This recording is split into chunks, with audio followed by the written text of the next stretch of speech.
শক্তিশালী স্কটল্যান্ডকে হারিয়ে 2026 বিশ্বকাপের নকআউট পর্বটা এবার নিশ্চিত করে নিল 5 বারের বিশ্ব চ্যাম্পিয়ন ব্রাজিল। তবে প্রশ্নটা হচ্ছে, নকআউট পর্বে কাদের মুখোমুখি হবে ওরা? সমীকরণ কি বলছে প্রতিপক্ষ হিসেবে তবে কি সিলেসাওরা পেয়ে যাবে শক্তিশালী ভার্জিল ভ্যান ডাইক ও জাভি সিমন্সের নেদারল্যান্ডকে, নাকি পুস্কে কোনো দল হবে নেইমার ভিনিদের পরবর্তী শিকার? দর্শক, মরক্কোর বিপক্ষে ড্র করার পর হাইতির বিপক্ষে জয়ের ধারায় ফিরেছিল ব্রাজিল, আর এবার ওরা 3-0 গোলে বিধ্বস্ত করেছে শক্তিশালী স্কটিশদের। এবং দিন শেষে 3 ম্যাচের দুটাতে জয়ের পর একটিতে ড্র করে 7 পয়েন্ট নিয়ে সি গ্রুপের চ্যাম্পিয়ন দলে পরিণত হয়েছে 5 বারের বিশ্ব চ্যাম্পিয়ন সিলেসাওরা।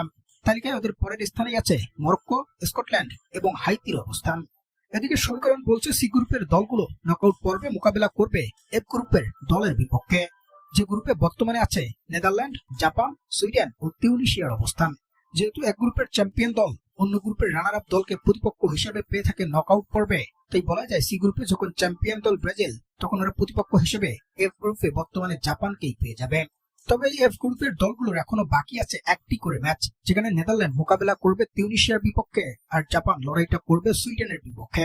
যার মধ্যে তিউনিসিয়া ইতিমধ্যেই 2 ম্যাচের দুটোতে হেরে এই টুর্নামেন্ট থেকে নিজেদের বিদায়টা চূড়ান্ত করে নিয়েছে।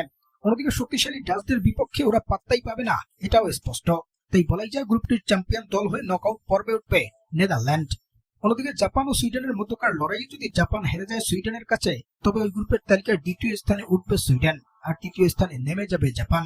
তখন ব্রাজিল প্রতিপক্ষ হিসেবে পাবে সুইডেনকে। আর যদি সেই ম্যাচে জাপান জিতে যায়, তবে ব্রাজিলের পরবর্তী ম্যাচটা হবে জাপানের বিপক্ষে, যেখানে নেদারল্যান্ডকে প্রতিপক্ষ হিসেবে কোনোভাবেই পাচ্ছে না ব্রাজিল। দর্শক, সুইডেন কিংবা জাপানকে প্রতিপক্ষ হিসেবে ব্রাজিল তাদের পরবর্তী ম্যাচ নকআউট পর্বে পেয়ে গেলে সেই ম্যাচে ব্রাজিল কতটা গোলের ব্যবধানে জিততে পারে, জানাতে ভুলবেন না আপনার মন্তব্য।